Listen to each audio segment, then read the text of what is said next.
Welcome to the third and final podcast on Euro 2020. And this one is dissecting the knockout stage and, of course, previewing tomorrow's showpiece game, the UEFA Euro 2020 final between England and Italy at the home of football in Wembley Stadium. We will also see which players our pundits and commentators have put in their teams of the tournament.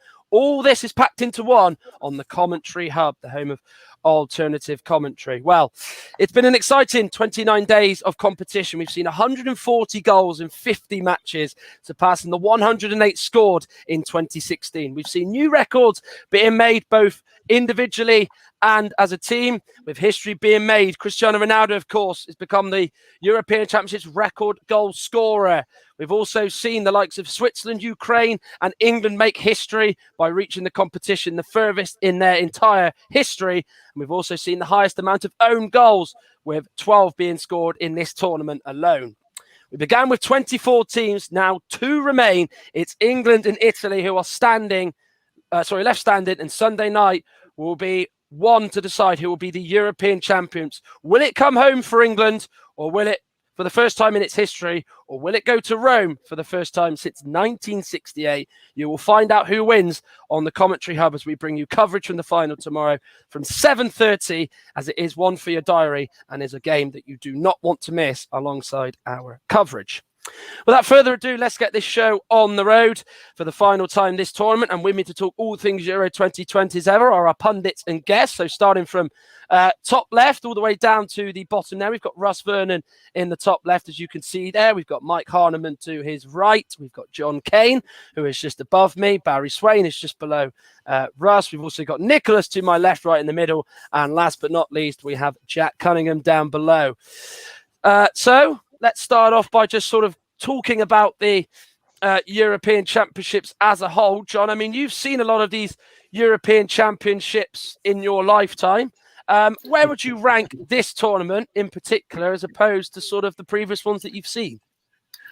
Thanks, Matt, and for making me feel like really old. But no, I must admit, I mean, especially with the pandemic that has been going on beforehand and lack of spectators, as we've seen, I have to be honest that before the tournament, I wasn't expecting it to be a really good tournament. I thought it was going to be one of the ones that's going to just pass by just for the sake of it and then gone. But I have to admit, in my lifetime, it's actually been probably the best European finals that I've seen. It was just full of excitement. You know, it's most of the games that I've watched, that literally you were glued to the TV, just not like some games, this is a boring game and this and that. No, everything was good. And the best thing about it, obviously, is actually England is in the final for the first time, which actually made our nation a bit more exciting than ever before. Yeah, first time in 55 years that England have reached the major final. And the first time in their history they've reached the European Championships. Don't worry, John, I won't ask you how many tournaments that you've seen, given, of course, I've already referred to your age. I can tell you if you want. Anyway, we'll have a little guessing game just at the bottom. I'll go to Barry. I mean, obviously, we saw in the last tournament in 2016, it was pretty much sort of defensive football was the real outcome and the real story of the tournament, as sort of France 2016 was, you know, really not the most exciting to watch. It still did have its compelling games. It was still gripping in terms of obviously Portugal winning and having a shock winner, you could say. But of course, we have still seen that this tournament. We've seen a lot better football. We've seen a lot of surprises. We've seen a lot of the big boys go out very early on. And it's been a tournament, you could almost say to some extent, full of surprises, hasn't it? Yeah, full of surprises. I think the defensive element of 2016 has rolled over, but we've seen a lot of good attacking football. I think I said in the last podcast, the 2 best defences could well profit in this tournament, and that seem to have just lost Barry there for just a split second there. So of course, I'll wait for him to get back, and I'll just throw that question to Mike, just sort of if you like to add anything to sort of what Barry was trying to get across before obviously he was cut short due to connection issues. Yeah, so obviously it's been a really good tournament, really, and there's been a few games where you've seen the defence come out on top. If you look at the game between, I think it was Spain and Switzerland, and a couple of the other games as well. But it's been a really attacking tournament, lots of quality on show, a couple of surprise results, and surprising nations that have gone far as well. So overall, I've really enjoyed the tournament, and I think that it's great that England are in the final, of course, as well. And England, have started to grow into it as well. Of course, in the group stages, there was a game against Scotland, who obviously come to Wembley and defended really, really well. But other than that, England have kind of grown into it really throughout. And the game against the Ukraine was a fantastic performance. And then the last game as well against Denmark to show the character to come from 1-0 down. And it shows that that's a really together group, and a group that can take a little bit of adversity and still bounce back and get over the line and get a positive result. Yeah, absolutely. Of course, we will delve into England and their opponents Italy tomorrow in the Euro 2020 final. But of course, Nicholas, you can't forget as well that on the first Saturday of the tournament, literally what we're talking now, sort of, four weeks ago, of course, Christian Eriksen unfortunately collapsed, suffered a cardiac arrest, which almost looked like it was going to maybe overshadow the tournament. It was going to be for a little bit of time, going to plague into real sort of insignificance. It was a bit irrelevant, but obviously he pulled through and obviously, is okay and is obviously alive and everything else, which is obviously a fantastic sight, obviously, no doubt. But it's almost just felt that moment hasn't stopped anything really, has it? It's just almost maybe, do you feel kind of made the tournament just be played in a better spirit than what it was probably potentially on paper? Well, it certainly gave Denmark a lot more spirit to keep on going through the tournament, which they did. But I don't know, but it certainly pulled everyone together to think, that sometimes life is more important than just playing the game. But basically everyone just came to help a man in need. But I think it actually brought everyone closer together, and sort of gave them, the real fighting spirit to make up to ensure that they played the tournament in the way it did. I mean, in the same way that I think it might have been John or Mike who said that it was just going to pass by, but as one of them said, it was it just gave the other tournament this kind of wow factor. Yes, absolutely. I mean, obviously, I'll go to Jack first. I mean, which sort of side in particular have you been sort of impressed by the most? I mean, obviously, the Euros sort of within the last 2 years the last two tournaments has almost been, ones where it does almost favour the bigger sides, given they've, of course, got that sort of rule in place that 4 of the best third place sides prevail out of 6.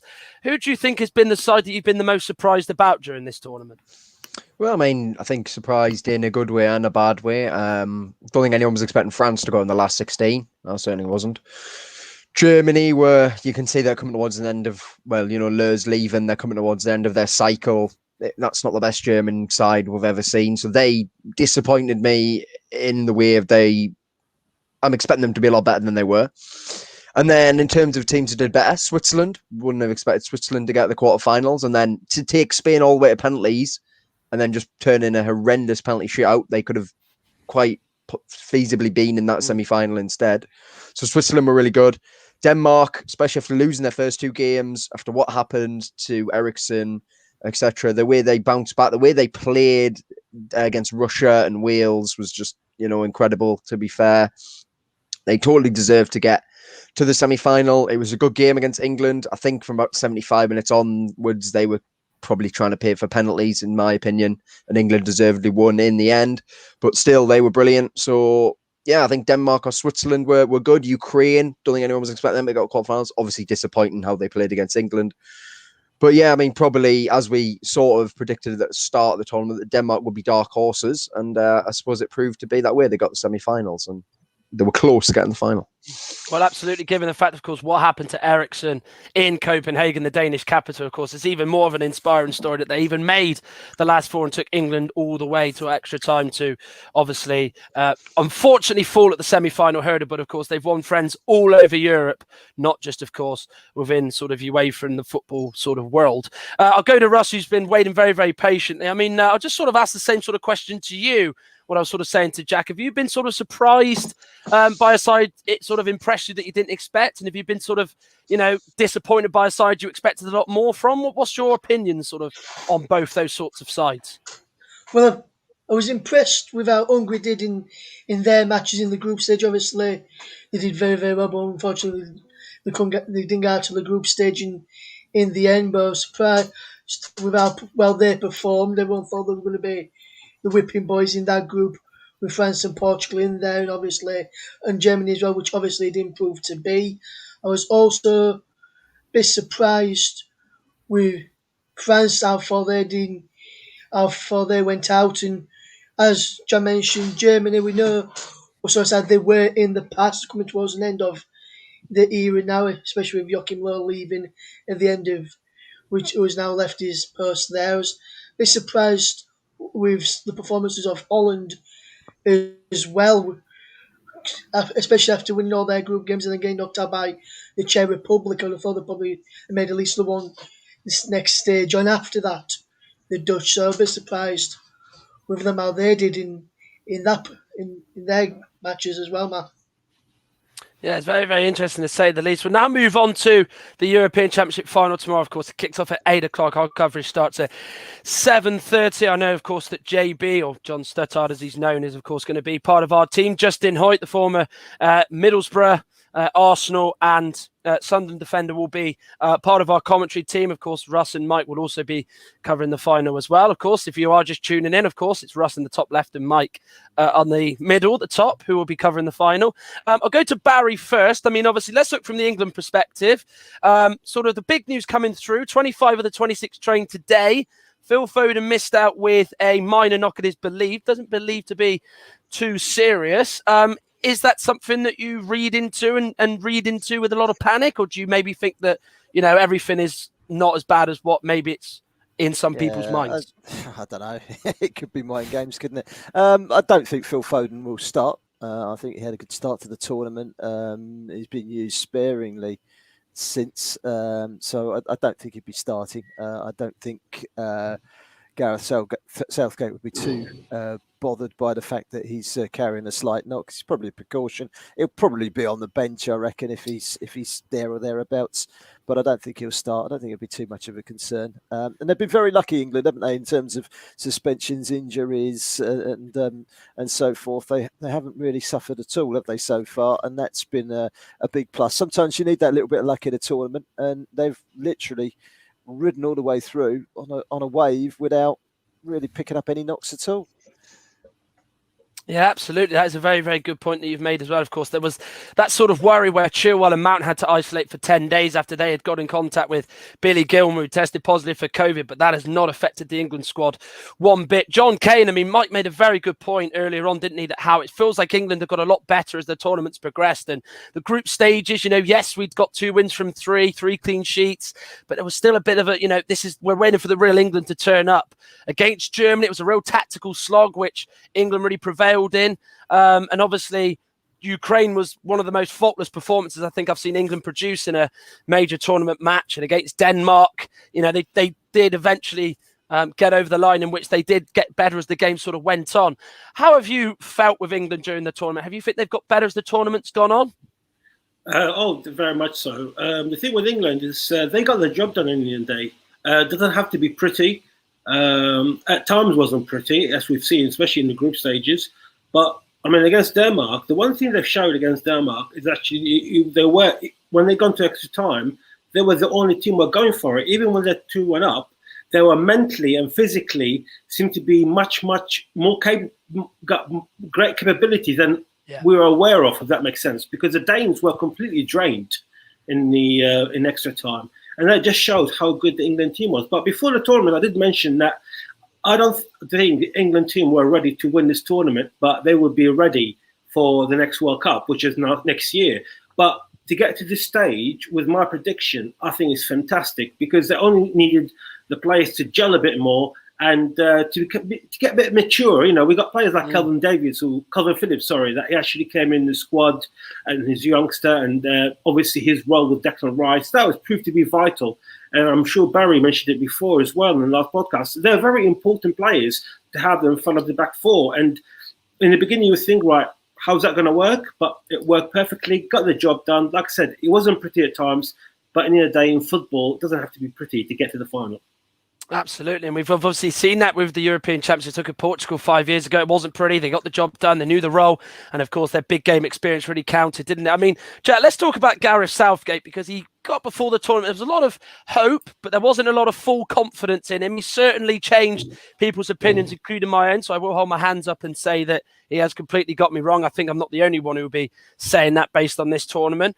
What do you think has been the real sort of strength of Gareth Southgate? Because his man management has been absolutely superb. He's obviously not used the likes of Chilwell, Connor Cody. Of course, the two goalkeepers haven't been used in the tournament. Ben White's not been used. But, you know, they've obviously had that team spirit created by Southgate that's just phenomenal for me. But it almost feels like as well, tactically, England have just been so switched on.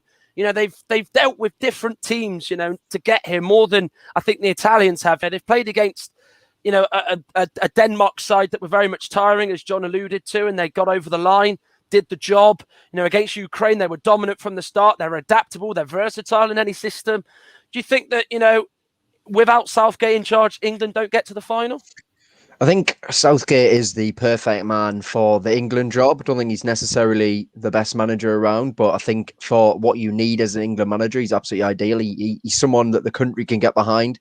The media are very in favour of him. It's not like when we had Capello and he divided sections of the media, etc. So the way he speaks about issues such as discrimination in football and gay pride, that has translated into the squad, because the squad is a likeable squad. I can't remember a more likeable England squad, to be honest.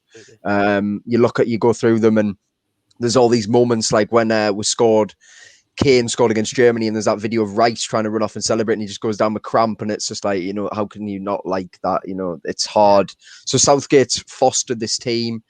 I love the way he involves the likes of Aaron Ramsdale. Like at the end of the game against Denmark, he was speaking to Ramsdale for ages, even though Ramsdale was relegated with Sheffield United last season. Didn't have his best season at all, but he's in the England squad through, you know, not choice, just Henderson necessity. being injured as well. Exactly.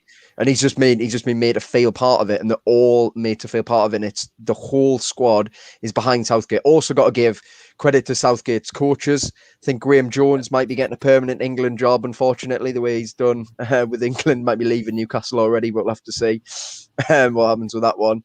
So you've got to give him credit for the team he's got around him, the way he's dealt with Harry Maguire, for example. Maguire got sent off against Denmark, obviously, last year in the Nations League, and it was after the Greece incident, and it looked like, oh no, this is Maguire could be coming towards the end, but he's just looked after him, told him, you know, you're still in the England squad, you're my number one guy, and look how he's returned the faith in the manager. I mean, he's been an absolute man mountain, hasn't he, since he's come back?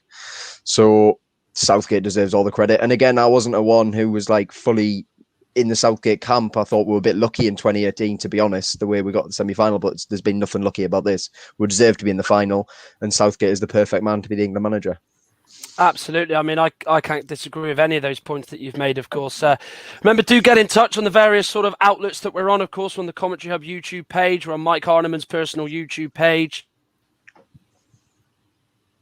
We're also on both our Commentary Hub YouTube channels, 1 and 2, on JB Sports. Commentary Hub on Periscope. We're also on JDAC Football, which is John Kane's Arabic commentary, of course, which is also providing an alternative service tomorrow for the European Championship final, if you, of course, are of that sort of language. If that's your preference, from Russ Vernon's personal Twitch and the Football Commentary Live Twitch as well. Mike, what have you made of Southgate's handling of the squad? I mean, obviously, we've seen Foden get some minutes at the start of the tournament. As Barry said, he's been used sparingly since. Jack Grealish has made more appearances from the bench when there's been a lot of calls for him to put him in. He's resisted that temptation. He's put Bukayo Saka in, who's fared well in his games. He put Jadon Sancho in against Ukraine, which was a real sort of bold out of the blue, if you like. How have you think he's dealt with the situation? Because obviously, you know, Tyrone Mings played the first 2 games. He kept 2 clean sheets. He didn't have to put Maguire in, but, you know, as Jack Cunningham alluded to, a lot of faith shown in him. How have you found his management of that squad in the sort of 29 days that we've had of this tournament? Yeah, I think Gareth Southgate has done exceptional, really. I think he's been really, really good in terms of, you know, sort of changing it up when needed. Of course, he's had, you know, a couple of games, or I think at least a game with a back 5 as well, where Kieran Trippier come in, and obviously, that moved Kyle Walker to centre back, and that worked as well. And then if you look at, he's played the likes of Harry Kane, even though Harry Kane was struggling for goals at the start of the tournament, but of course, playing him, he was able to get into the right areas, the right positions, and play himself into form. You look at the likes of Luke Shaw as well. Luke Shaw, who a couple of seasons ago, you would have looked at him and said, he wouldn't be in the England side, and now he's probably one of the first names on the team sheet. Calvin Phillips as well, Declan Rice. There's a lot of really good players in there, and Gareth Southgate has managed them all really well. Harry Maguire, as was mentioned, John Stones, Tyrone Mings. I think he's managed it, pretty, faultlessly almost. In regards to the sort of kind of tactics and the things that people were questioning, he seems to have got a lot of them right, and giving these different players minutes like Bukayo Saka, Jadon Sancho as well. Jack Grealish was mentioned. He's come on off just sort of an impact sub, and Jordan Henderson as well. Yeah, that was it was nice for Gareth Southgate to get that bit of recognition.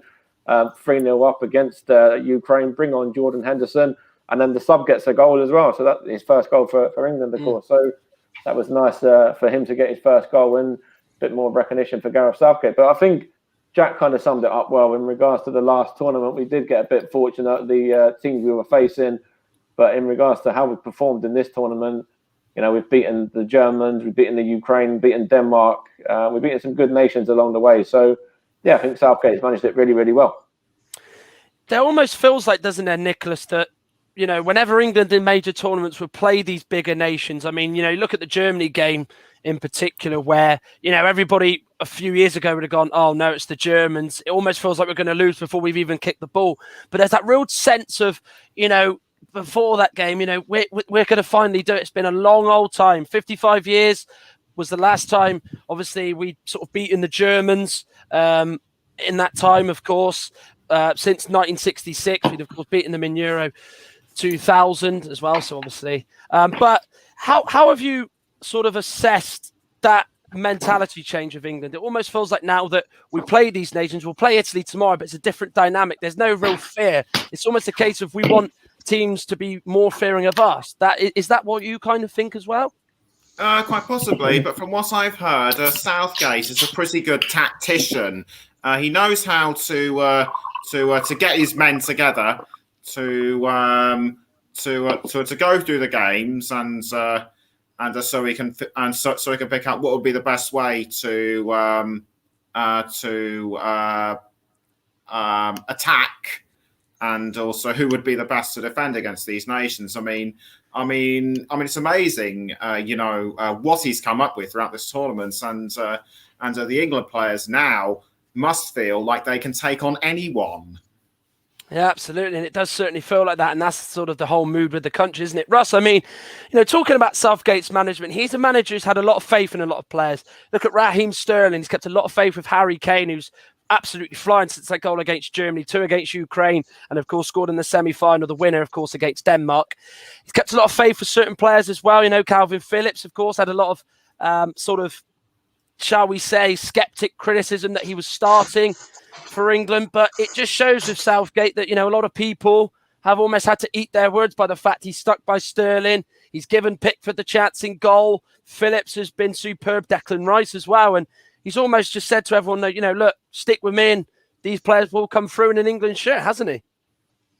He has, yes. And honestly, when you look at the games as well, and a lot of people, when they see Henderson on the side ready to come on, they're thinking he's going to be Calvin Phillips coming off rather than Declan Rice, because with Phillips playing that big favour for them, which he'd be asking Henderson to do. But more or less, every single game when he's finished, Henderson has kept Phillips on, move Phillips back into Rice off, and maybe he sees Phillips can play that bit favour for, but then if need be, he can drop back and allow Henderson to get that role. And when you see the midfield from England, whichever it picks, whether it's Rice and Phillips, which has been starting, I think that'll be the starting partnership again tomorrow against Italy. When you watch at both of those play, you can see if Rice goes forward, Phillips knows to drop back and just stay just behind him and we've got that good understanding in the midfield. And a lot of people at the start of the season, Justin Knight admitted it after the Denmark game on air to me that he was one of the people who didn't think Calvin Phillips was going to be good enough and him and Rice can play together. And a lot of people have said that. I know, Jack, I know you said that a couple of times in the past in this group chat that we've had, that you don't think those two can play together and do well in a partnership together. But in what we've seen over the tournament, I think a lot of people now, including Justin Knight, says he likes how both Rice and Phillips can work together, and I think it's going to be a good game to win. I think if we can get that midfield right, we'll get back onto it in a bit more detail later. But I think if Rice and Phillips have another good game, like they have done against Germany, like they did against Ukraine, win the midfield battles, I think we could potentially do it tomorrow. And I'm still saying, like I did before the tournament, England's going to win it tomorrow. England is going to win it according to Russ. I think there's a lot of people certainly sharing that same viewpoint, of course, but what we do know is it will be a very, very tough game against the Italians. John, I mean, look at Harry Kane before he came into the tournament. Everybody recognised him as this great player for Tottenham Hotspur. I think it was fair to say the group stages weren't kind to him. Obviously, he looked, I guess at times you could say he was tired. He plays a very different role to what he has at Tottenham this season. It is almost the England team almost goes to him rather than he goes to them in terms of dropping back, linking up with the midfield and then sort of playing balls across to the fullback areas. It is almost that, they expect Kane to be the last point of attack rather than, whether it's Heung-min Son or Lucas Moura for Tottenham, as you sort of well know. But he made that very good point, didn't he, Gareth Southgate? And it is very much echoing Alan Shearer in Euro 96, where he didn't score, I think, for about 2 years. And Euro 96, he, scored, I think, 5 goals in the tournament and absolutely shone, didn't he? It almost feels like with Harry Kane that he scored that goal against Germany. He just hasn't looked back since. He's been an absolute revelation, hasn't he? And that's the old Harry Kane that we've grown to see over the last sort of 5-6 years when he was playing for Tottenham under Pochettino and Jose Mourinho. I think you're absolutely spot on when he said that it's 2 different roles that he actually played between England and Spurs. And I actually did say it in a few games when obviously people start talking about Harry Kane and not being up to his best in the group stage. And I was more like sometimes shouting on the TV. I'm saying, just drop deeper. That's what he did. And normally you see him some of the times. I mean, let's not forget Harry Kane is top goal scorer in the Premier League and the top asset player in the Premier League as well. Yeah. So, and he actually uses his ability to go back so many times and pass the ball to Son. In England, he could have done that for Sterling. Now, it worked in a way because Sterling was actually our top goal scorer in the group stages, wasn't he? He actually scored both goals for us. But for once, I mean, and I'm saying here as a Spurs fan, I was actually worried that actually a move to or possibility of moving to Man City, which the bid being rejected by Daniel Levy, may have affected him a bit. And I still stand with that maybe something was in his head. And then come the game against Germany, I got a feeling Gareth Southgate pulled them aside and they said, look, if that's the case, forget about that. This is Germany we're talking about. Let's make history. Let's beat the Germans. And you're absolutely spot on. The minute he actually scored against Germany, after that, it's just been Hurricane show, wasn't it? Literally. Yeah.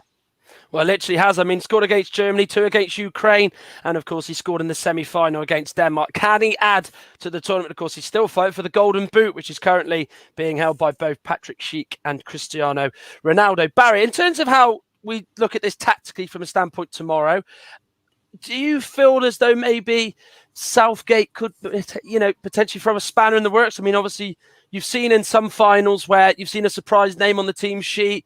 I mean, it's not going to be quite the same with England or sort of the comparison I'm using. But you look at Chelsea, 2012, of course, they did have a lot of injuries and suspensions. And, of course, I do mention that it isn't the same. But, of course, they did throw a lot of surprise players in the team. Of course, he threw Bukayo Saka in against Germany when that was, a bit of a surprise. Do you maybe feel he's got that in his locker to maybe just throw a bomb and, potentially shock people with a certain call for someone in the team tomorrow?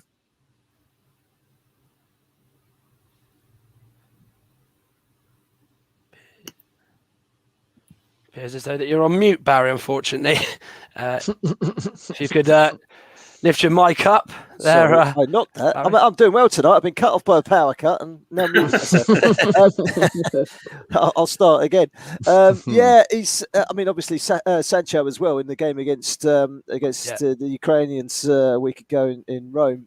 You know, that was a bit of a curveball.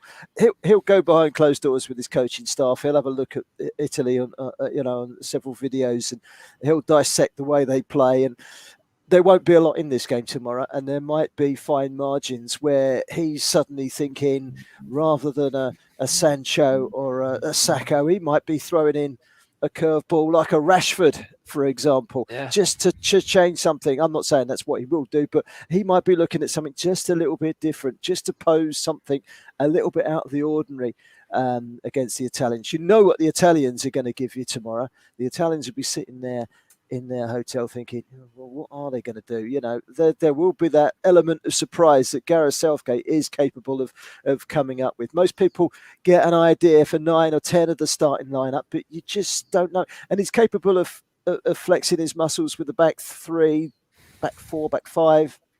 You know, he can interchange that. Everyone knows their jobs. You know, the squad is completely at ease. You know, you hear the stories of Connor Cody, marching around the dressing room, barking the orders and being the real leader, the skipper. He hasn't kicked a ball. He's not likely to kick a ball. But that epitomises what he's got. He's got that squad where he wants them. He's got their trust. And whoever he puts out there, I'm sure they'll do a job for him to win. But it's going to be a very, very tough game, a very, very tight game. And as I say, those fine margins, maybe that one little curveball. You know, he's come up with some really good decisions in this tournament, and it's very easy to just make one bad decision after all those good decisions. But if he can come up with one more good decision, he will go down in national folklore, that's for sure. Well, absolutely. Of course, as you said, he's got his decisions absolutely bang on the money. Let's hope for everyone in the country doesn't get it wrong tomorrow and that England are European champions for the very first time. Jack, Barry made a very, very good point there that, you know, we can stand up to playing 3 at the back. We can play 4 very, very comfortably. I think that's been a real secret of the success under Southgate, how we've switched from the 3 to playing the 4 to being a bit more offensive, a bit more dominant in games. Do you maybe feel as though that we're going to be exactly the same as we did against Denmark to match up to the Italians? Or, you know, do you think maybe you might go back to that back 3 system to almost, if you like, keep their 2 wingers, you know, whether it's Chiesa or Insigne or, you know, Berardi, whoever the combination of the 2 is, you know, sort of withstand what they're doing even more? Do you think it'll be more defensive or a bit more of a controlled sort of formation like we saw against Denmark and Ukraine? I think it's going to be a bit like what it was against Germany, with the back 3 again. Really? I know Italy don't play the wing backs, but I reckon with how keen their wing backs are their full backs are to get forward. Emerson isn't as good as Spinazzola, but there was a few times in the semi-final where he made the wrong decision. I think it was one where he had a shot and he hit the crossbar from a tight angle. He should have crossed it, but he still got forward as much as Spinazzola did. So he is going to be a threat. So I think, I don't know, obviously, but I reckon when I see Trippier in and Walker moving into centre-back, that's what I actually believe Southgate might go for. He is tended to go with safety first overall, unless it's a team like the Ukraine where he believes we're going to dominate the game, obviously. And he's not got a decision wrong so far this tournament. So and it's a final, can we? I don't know if England have the players to go out and match the Italians, how they play their football, because the way they've played since Mancini's come in has been just delicious to watch, and they're still strong defensively. So I don't know if England can do that. So I think England have to be a bit more streetwise, and I think we'll go a bit more safety first. And I wouldn't be surprised if it's a 3 at the back with Trippier coming in at the side. It does feel like, doesn't it, that we are very much a streetwise side, probably the most sort of streetwise you could say since in my lifetime, really. Anyway, I'm going to go to Ross Werner now. Of course, as you can see, his screen is just sort of cut to black. I mean, obviously, we've made a very, very good point in terms of course, I'll go to him in just a minute, actually, before he comes back. I'll go to Mike for this one. Do you maybe feel as though that we could maybe put an extra man in the midfield? I mean, obviously, we know Phillips will run. I mean, the kilometres he covers every single game is absolutely astonishing. I mean, there was figures that came out for, I think, the Denmark game, and the stats that he showed, he was head and shoulders above everybody else in every department, whether it was running, chasing things down, I'll go to Mike first and then I'll go to Russ on this. Do you maybe feel as though that with Rice protecting the back four and obviously the way they play with Barella, Jorginho, Verratti, do you maybe feel as though we might have an extra man in the midfield, maybe take Mount out and put Henderson in, or do you think maybe just don't change what's worked? I think, to be honest, I don't think there'll be an extra man in midfield, personally. I think when you look at that Italian back line as well, of course, they're not the youngest back line. They've got, I think, a 34, 36-year-old and a 32-year-old in there. So potentially, if we can use some of the younger players to exploit that, and I think Gareth will do that. And I also do agree with Jack as well. I think Kieran Trippier will probably come in at full-back and Kyle Walker will come in. And I do think it'll be a 5. So that will probably be the change rather than the extra man in midfield. But, when you look at the subs, of course, we've got Jordan Henderson there that can come on, Jude Bellingham potentially as well, if we do want to, maybe change it up a little bit, depending on how the game actually pans out. Russ, what's your sort of thinking behind that sort of question? Do you sort of agree with what Mike is saying? Or do you maybe feel as though we could get a little bit of protection, a little bit more insurance into the middle to match the three of the Italians?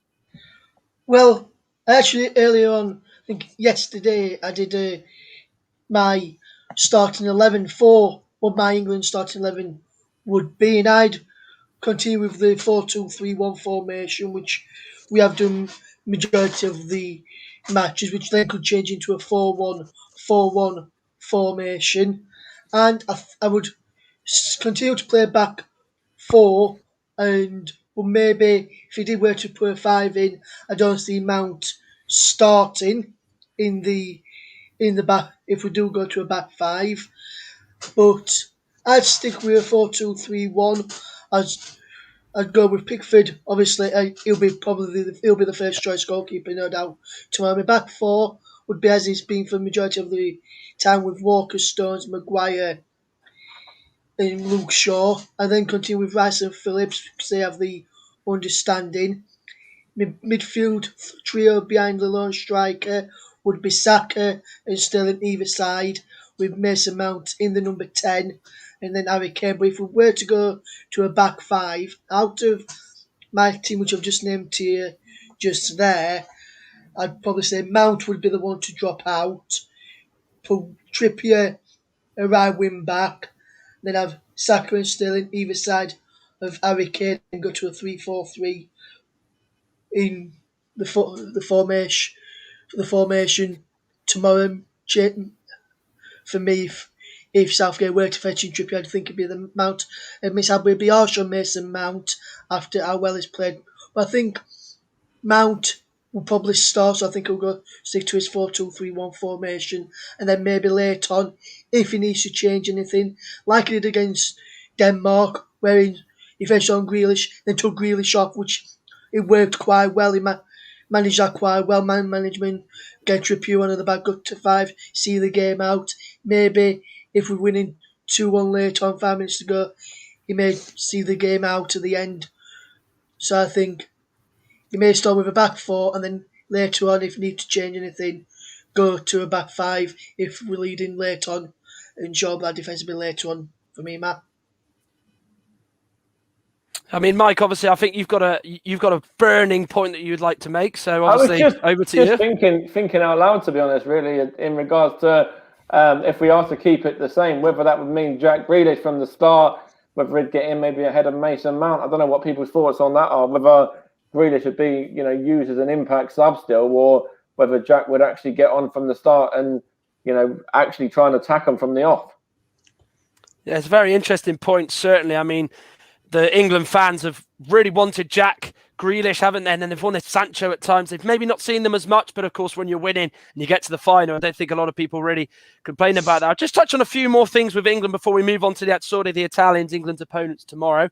Nicholas, I mean, we talk about how we've shown a lot of faith in players, but Raheem Sterling, I mean, is a contender for player of the tournament, given how much of an impact he's had for England.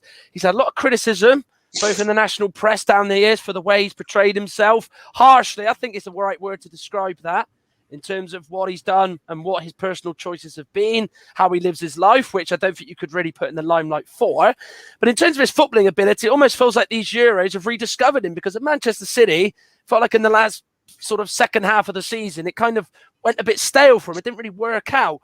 What have you made of Sterling throughout this tournament, and how much, I think it's very much easy to see just how thick-skinned he is and how much he's not fazed by any level of criticism. And another point as well, how much Southgate deserves a tremendous amount of respect, because he's shown a lot of faith in Raheem Sterling and he's reaping the rewards, isn't he? Oh, he's been a cracker during this tournament, has Raheem Sterling. I mean, the way he plays, he is just one focused individual. And the way he scored, the goal against in the opening game against Croatia, just goes to show how committed he was. And he's also personally, he's a very grounded guy. And you just cannot take that away from him. Very focused, dedicated. Just kind of what you expect someone in his position to be.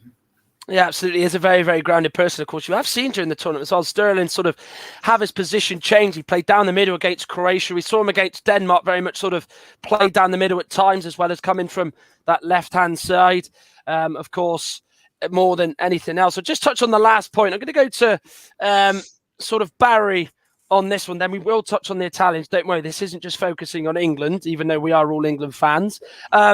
Southgate's man management, just the last point about it. It was very much rightly alluded to that, Jack Grealish came on, then came off as soon as the second goal went in. Obviously, it just sums up his man management that, when a sub gets replaced, it does often have a bit of, sometimes gets criticised by the press or by the player themselves, but it almost felt like, Southgate after that game explained to Grealish in depth why he's made that change. And, the Villa man felt more reassured, didn't it? It just goes to show just how well he's dealt and managed that situation, doesn't it? It just shows, the way he treats people is actually phenomenal, isn't it? Yeah, how many times have you seen a substitute being substituted and he storms off past the manager and has a fallout? And afterwards he said to Southgate, look, I don't care, we're in the final. And that was the right thing. Actually, do you know what? That decision was in hindsight, a very good decision. Actually, Denmark went down to 10 men. We didn't really need to do it in the end, did we? He didn't know that, and he was playing safe. When you two went up, semi-final, European Championships, you're going to do something like that. I think it was the right decision at the time, and Jack took it well. Whilst he was on the field, he done well. All those players have got 100% backing of Gareth Southgate. Gareth Southgate has picked a squad of 26 players there, and he's left some very, very good players out of that squad. It's not just a great squad in depth. You could almost put a second 11 out and you would probably beat most teams in this competition. But you actually look at the players that he's not even taken to this tournament, and the strength in depth that he's got at his disposal, it's really encouraging. But at the same time, it's still got to be managed. And I absolutely agree with what Jack said. He's the perfect manager for England. He might not be the best manager out, but he's the perfect manager for England, and he's got these players exactly where he wants them, doing exactly what he wants them to do. Yes, absolutely. Of course, that's the focus on England. Remember, you just fire away with your comments, who you'd want in the lineup, or whatever you want to say about the England team. Do feel free to get in touch with us, of course, on the podcast. Of course, we're on both the Commentary Hub YouTube channels, Commentary Hub 1 and 2 channel. We're on Mike Harneman's personal YouTube. We're on JB Sports, our partner throughout the tournament. The Commentary Hub on Periscope, JDAC Football, of course, which is John Kane's alternative Arabic commentary service as well. Of course, we'll be providing that for the final tomorrow. Russ Vernon's Twitch and the Football Commentary Live Twitch, as much as anything else. We've got a few comments in already for us. Turton Talks Football, who's Luke Turton, our very own, on the channel. He said the strength of Gareth Southgate is not listening to outside influence, always going off his own judgment and Steve Holland's advice, which is something I think has been very, very clear to see, especially when you saw in the tournament, Steve Holland, after the Ukraine third goal, said take all the players off with bookings. He's also gone on to say, for me, Raheem Sterling and Carl Walker have been pivotal to our play, and also I'm starting to like Southgate's style of play, hoping for a 2-1 win tomorrow night, I think, as a lot of people are saying. Just before we go on to the Italians, this might bring back some memories as we go down memory lane. Ayatollah of Rock and Roll says, us Aussies will never forget that Italian taking a dive in the penalty box in the 2006 World Cup, in which Italy beat Australia 1-0 in the round of 16, for people who might remember that. And he also goes on to say, I hope England win. So it ties me in now to England's opponents tomorrow, Italy. Of course, they were touted as a side that could go all the way before the tournament started. They came into it with a phenomenal run of form. They pretty much continued that. They've been tested in games, especially in the latter stages of the competition. Whilst you say England have got better, you could say the Italians' tests have become a lot greater. They've missed one of their most influential players in Leonardo Spinazzola. Of course, he was ruled out after snapping his Achilles in the latter stages of their quarter-final win against Belgium. So it has probably left a bit of a problem area for Roberto Mancini, the Italian coach, and has pretty much got the England players, you could say, probably rubbing their hands a little bit more. I'll go to John Kane first, then I'll go to Jack Cunningham on this point. John, I mean, obviously, it was very clear against Spain, the fact that, the three of Oyarzabal, Dani Olmo, and Ferran Torres, played a different way to what the Italian defence are used to, in terms of, obviously, they've played against powerful strikers and Bonucci and Chiellini have dealt with them well. The fullback areas, Spinazzola covers so much ground up and down the pitch.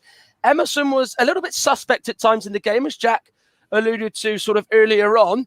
Do you maybe feel as though that the selection at the fullback areas is a bit of a problematic area for Roberto Mancini? And who would you go with on either flank for tomorrow's match if you were the Italian manager, John? And you're also on mute, unfortunately, John. So turn your mic off. Very good, because I did cough to start with as well. So fantastic. We in the final is quite weird because you don't want to change tactics so much. I mean, when people talk about Jack Grealish a minute ago as well for England, I'll come back to it, but we got used to Jack Grealish coming from the sub bench. If we start him tomorrow, it's something different for the shape of the game, for the shape of the team. And you look at the Italians, the same thing as well. If you actually think, well, I'm not 100% happy with Emerson, which, to be fair, he hasn't been 100% focused on what he's doing. He might change. He's there for a reason. I mean, you look at the centre backs of Italy; they're both about 34, 36. They're quite old. Mid-30s, aren't they? Yeah. Yeah. So one of the reasons why Emerson is actually there, and he's actually more or less covering for them. And if you see it a few times, Emerson's actually helping out the back two. They don't need any help, but you see him coming back in there and helping up a bit. But the one who actually is holding that Italian team is actually Jorginho. I mean, whenever Thomas Tuchel came in Chelsea and he changed Chelsea, but he changed Jorginho. He's not the player that I've known play for Chelsea all them years. And when Jorginho is doing the play the way he's playing, it doesn't really, of course it means a lot who's playing fullback and the centre-backs.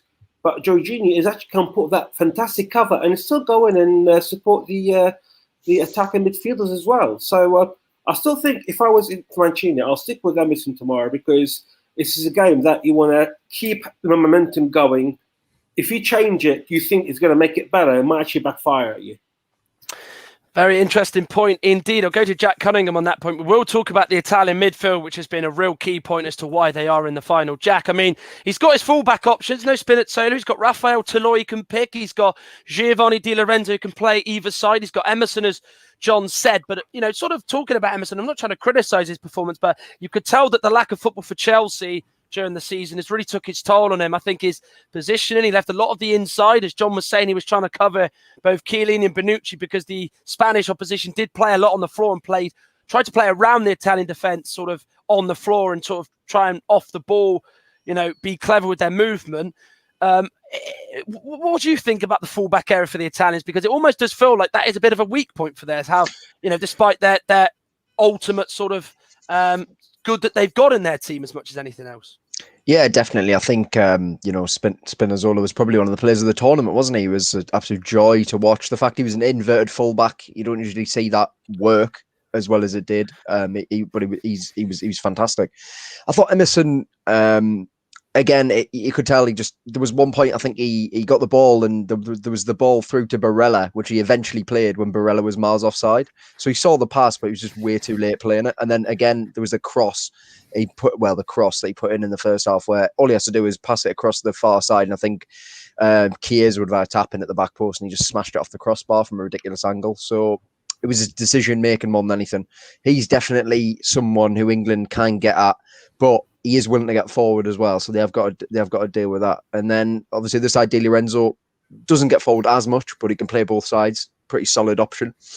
For me, Bonucci and Chiellini are two of my favourite centre-backs just in the modern game. I've absolutely loved watching them for years and years. I just love that they're both warriors, but they're also smart. They're streetwise. They know exactly where to stand. They've done it for so long. I mean, Chiellini had an ACL injury at 34, and he's come back and come straight back in that Italian side, and he's just a rock. Him and Bonucci are just genuinely absolutely fantastic centre-backs, and Kane's going to have a tough time against them. I can't think of a better partnership, really, in international football anyway. So for me, the fullback area is weak, but I've got to emphasise how good I believe Bonucci and Chiellini are. I think for years, I mean, Chiellini was in the 2006 World Cup squad. We're 15 years later. Yeah. He's still playing at the top of his game. He's just, him and Bonucci are just world class. Well, he is literally sort of a colossus, isn't it, at the back? And if you sort of refer to sort of gladiator sort of status, if you're quite familiar with your history and the Italians and the Romans, then it certainly fits the bill with sort of Giorgio Chiellini being that warrior, isn't he? Him and Bonucci are just, you even see when they sing the national anthem. Yeah. I mean, they even play like that on the pitch, don't they? So what they do very much off it is what they're like on the pitch. And I mean, that rightly brings up to another point with Chiellini and Bonucci. I'm going to go to Nicholas on this one. Of course, you covered the game with me on Tuesday, Nicholas. And I mean, Bonucci and Chiellini in this tournament have been absolutely imperious, haven't they? They've withstood, sort of every person that's come against them. I mean, they did it quite well against the Belgians, but against the Spanish, there was at times where I was sort of saying, Oyarzabal, Olmo and Ferran Torres were making life very, very difficult for them, trying to play with speed, trying to play quick, more than what they've, come up against. You maybe feel as though tomorrow that if we had, whether it was Saka or Sterling or whatever the combination is, if they'd almost played alongside Kane a little bit more, and they tried to go beyond the two centre-backs, they could be in for a bit of a rough ride, because does it maybe feel to you they've not quite been tested enough yet? Well, they certainly were tested against Spain, as we know, but it depends on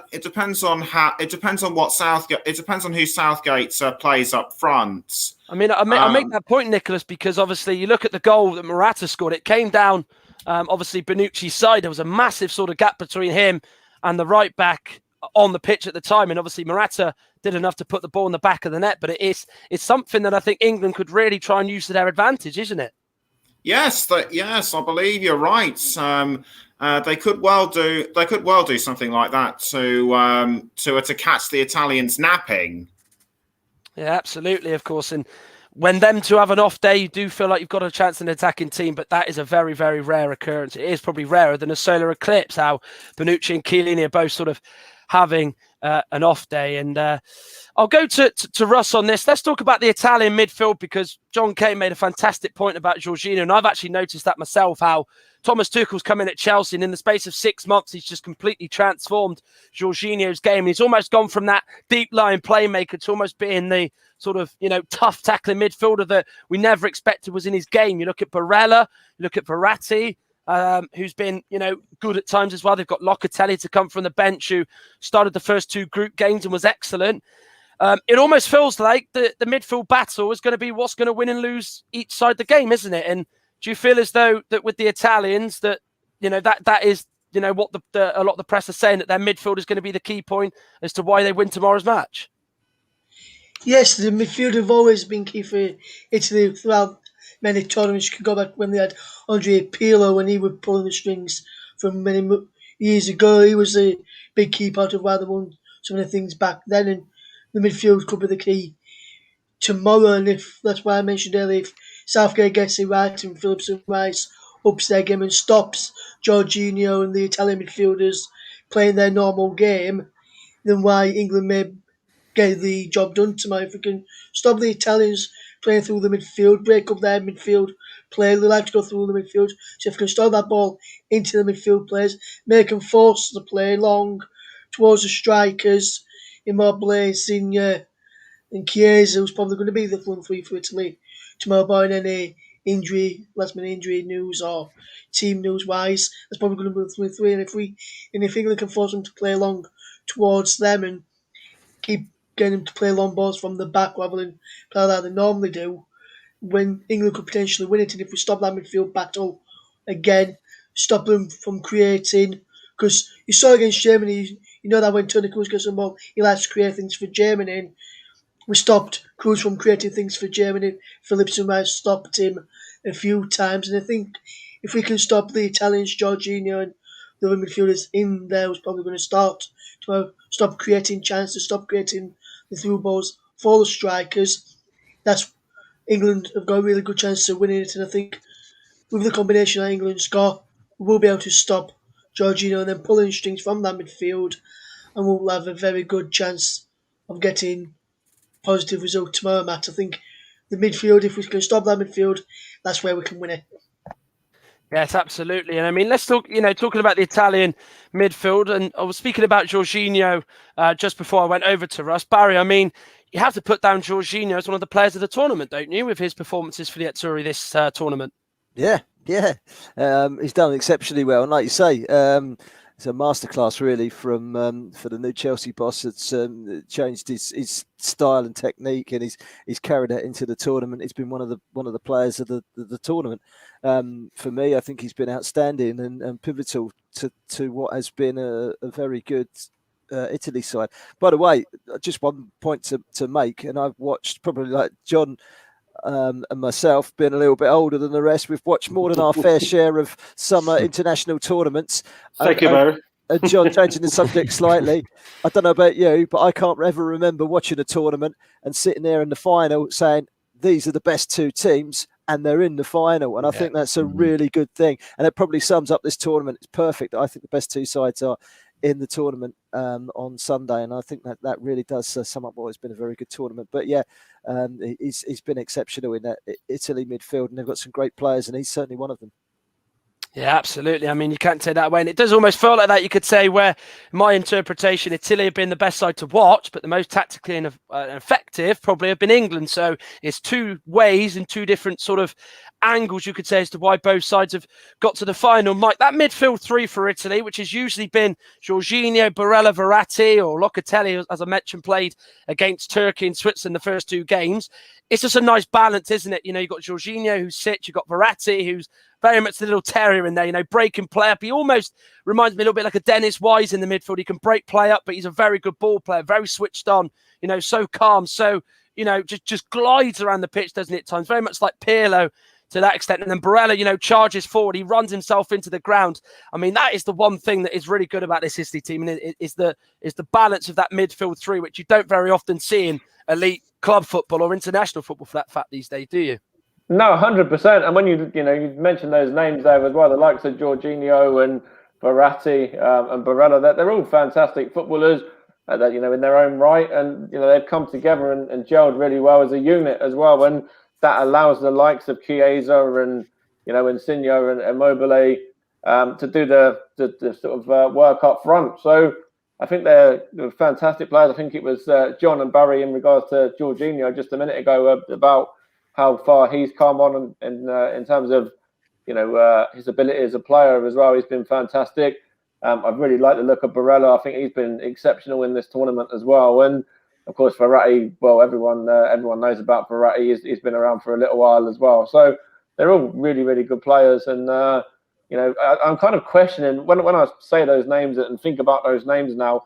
I'm questioning something I said earlier, whether if Italy are going to go with the three as they always do, whether Gareth Southgate might actually throw in the curveball as the third centre mid, possibly, as so kind of going back on what I said earlier, maybe, yeah. Very interesting that you could say that. I mean, looking at the two wingers, John, Kane, I mean, Insigne scored that wonderful goal against Belgium, didn't he, in Munich, where he curled it from about 20 yards. Chiesa, of course, has scored both his goals at Wembley. That's not a nice thing to sort of hear or talk about just before the major final at Wembley Stadium. Of course, has scored against Austria and scored against Spain at Wembley in both the round of 16 and the semi-finals. How impressed have you been with them two? Because obviously, Chiesa, I mean, plays very much like his dad, Enrico, when he was playing for Parma in the sort of late 90s. He's a player that Juventus hold in high regard. I mean, there's rumours today that Bayern Munich are chasing Federico Chiesa. And obviously, Insigne's been a player for a long time with Napoli. And obviously, he's always had that potential sort of shrouding him, hasn't he, in terms of being a strong player. What have you made of them two in the tournament? And I mean, it almost does feel like with Chiesa and Insigne that at any given moment they can turn the game like that. Absolutely. I mean, funny enough, before we spoke and we had the I've wrote which are my best 11 formation, and for me, Insania and Chiesa were there up front. I'm not saying who the third one was, but they are fantastic.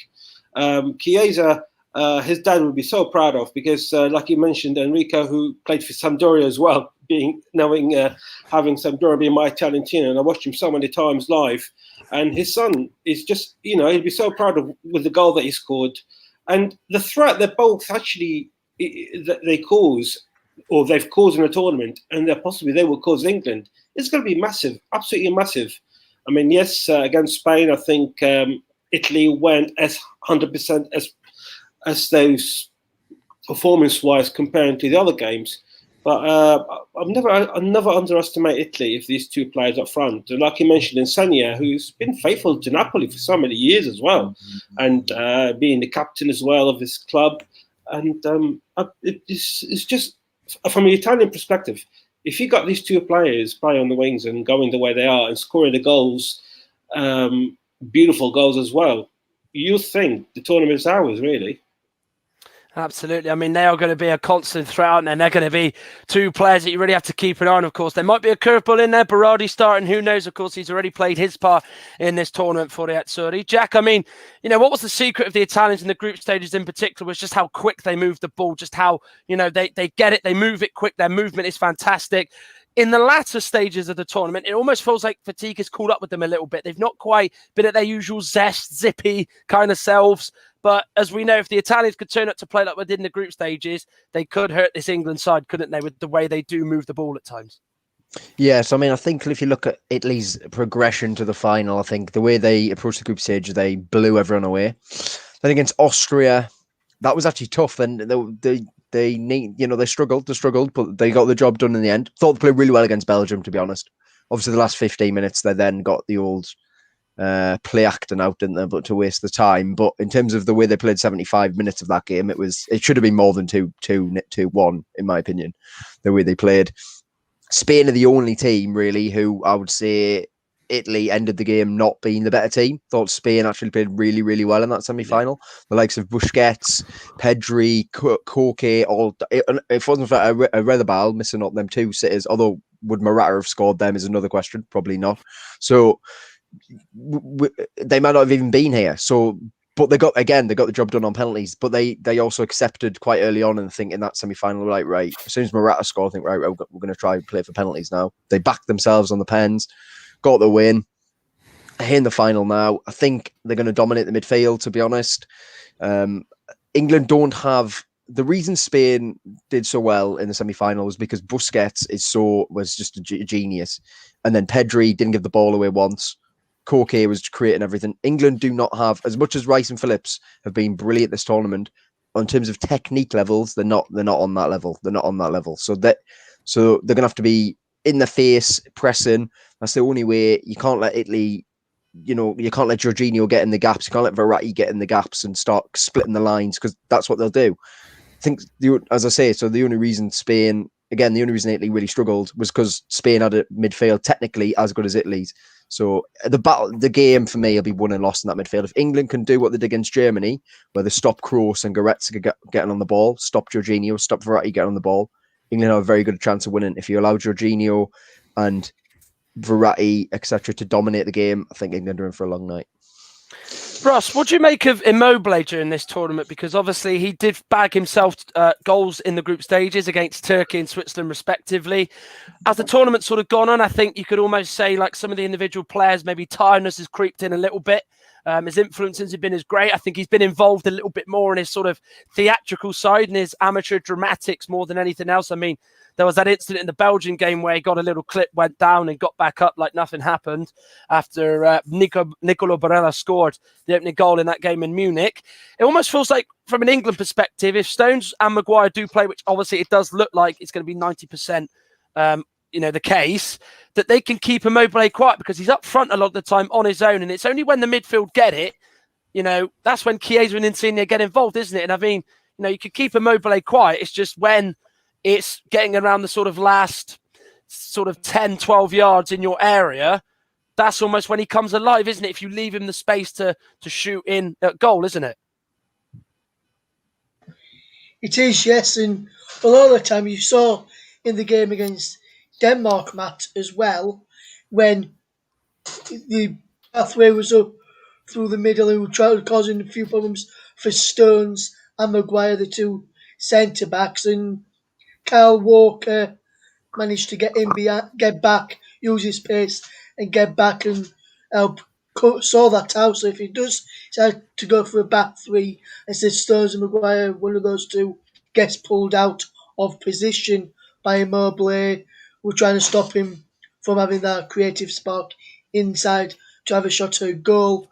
Walker then can step behind and cover for them, which he showed in the last game. Walker's got that pace to get in behind. So if defence can keep tight, whether it's the back three, back four, back five, if we can all like stay together and make sure there's and if we try to put like the two men on Immobile, not let him have the space to turn, have someone just close by. I don't mean foul him. I mean just stand just behind him, make sure he knows you're there, and then try and force him wider, try and force him out wide, and then another of the midfielders players get into the box. And if he looks out wide and there's not that many midfield players in the box, and he's going out wide with the ball and has to cross it in, and we'll stop the wingers from getting in the areas, and we can cut it out and break on them if they can push people forward and break on them. And I think what a key factor in what could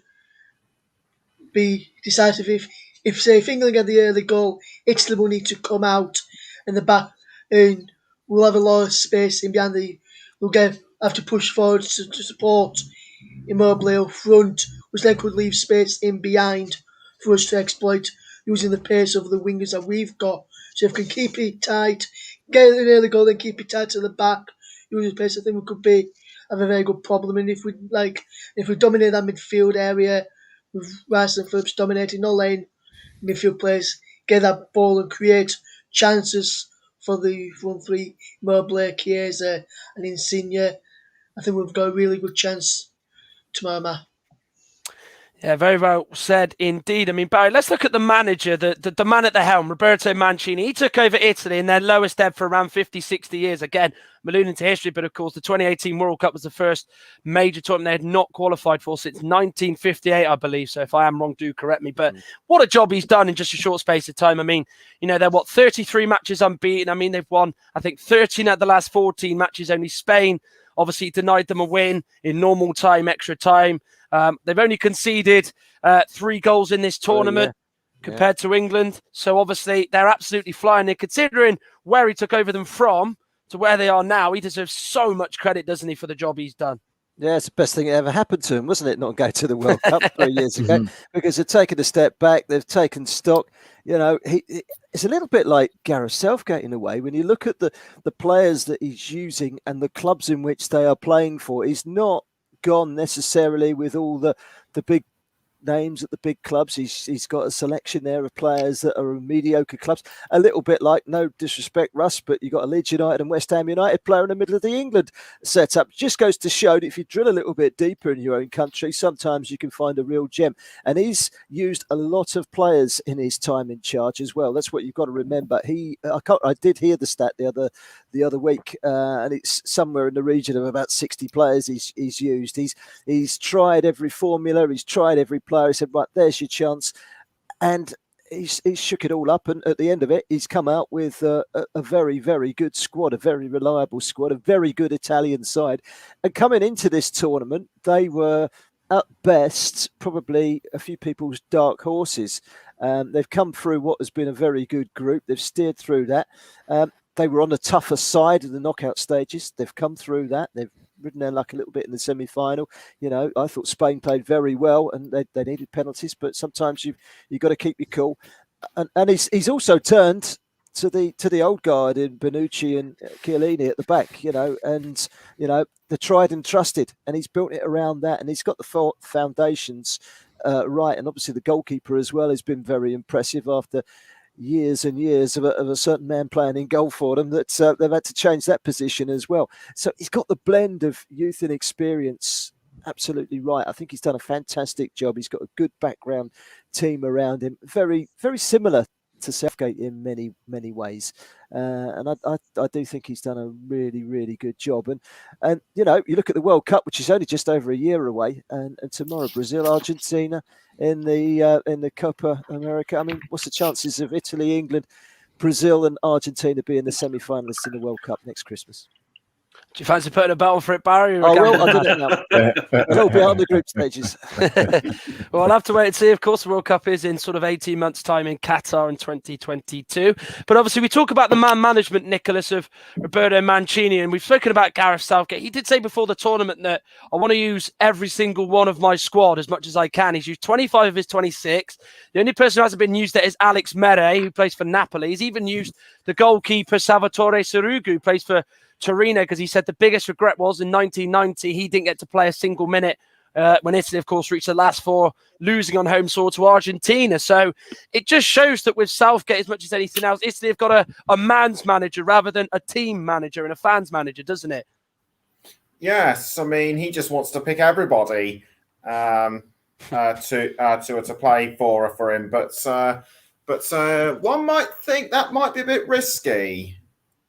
In what sort of sense do you might think it's risky? Do you mean, because you look at it from the outside potentially, all these players that he's used, will almost, maybe fall to a sense that, we've always got a chance. We're still in his mindset potentially. And then almost you could almost use it as a sense of it keeps everybody on their toes, doesn't it? It could do, yes. Very interesting to say the least. I mean, John, what can you sort of add based on that with Roberto Mancini? Of course, you said that you've been a big follower of Sampdoria in Italy for a long time. He played for Sampdoria during the sort of early 90s, nearly won in the Champions or the European Cup back then with that teammate of his, Gianluca Vialli, who's got on the coaching staff. Of course, they shared a wonderful image, which is one of the images of the tournament, isn't it? When him and Vialli were celebrating against Austria in the round of 16. What are we talking now? 2 weeks ago. I mean, his man management, you could almost say, has been absolutely exemplary. And the way he's conducted himself in this tournament has been, I'd almost say, pretty good himself, hasn't it? He's just very much kind of saying what I was saying earlier, the perfect man to lead his country in any sort of aspect, isn't he? Absolutely. His man management has been brilliant. I mean, just to note that for me, Roberto Mancini and Vialli, which you mentioned, for me, are probably the best striker forwards I've ever seen in my life. Just to put that in there. But I've always followed them all the way through. And then you see Mancini.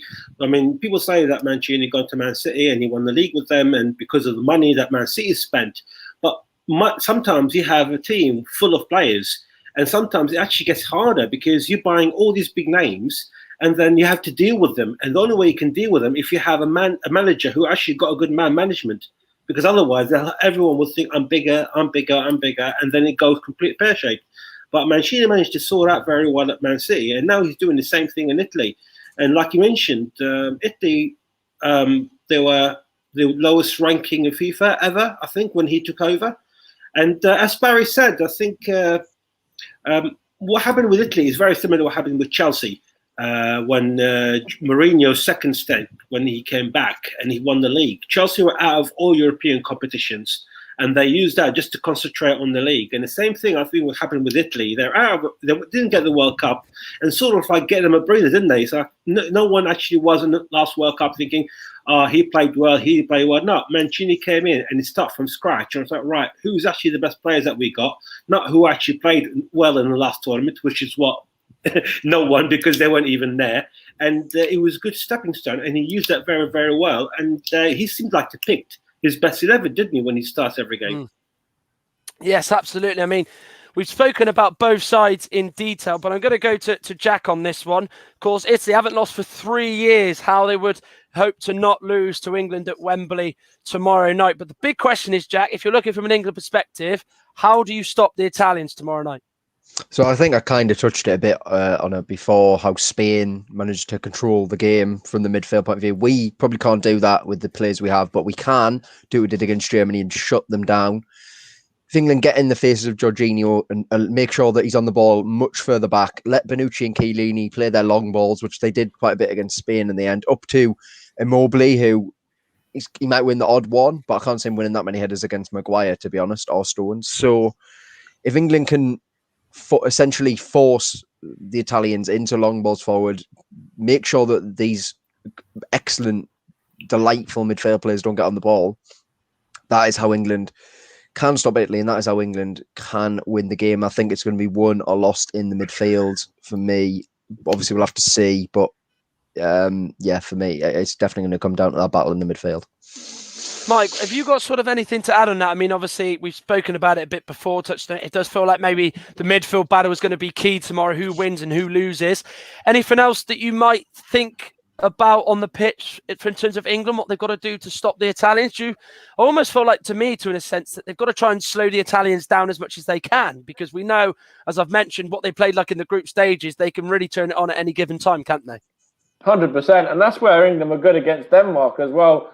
Of course, it was kind of in England's hands, really, that they were able to just pass it around at their own pace. And if we can do that against the Italians, and kind of slow it down when we need to slow it down, then that'd be a key one. Of course, Raheem Sterling, I mentioned in the chat there as well, that Raheem Sterling will be key for us, I think, because obviously Roman in behind and, getting up there to support Harry Kane. So, kind of getting in behind the Italian back line a bit of Chiellini and Bonucci.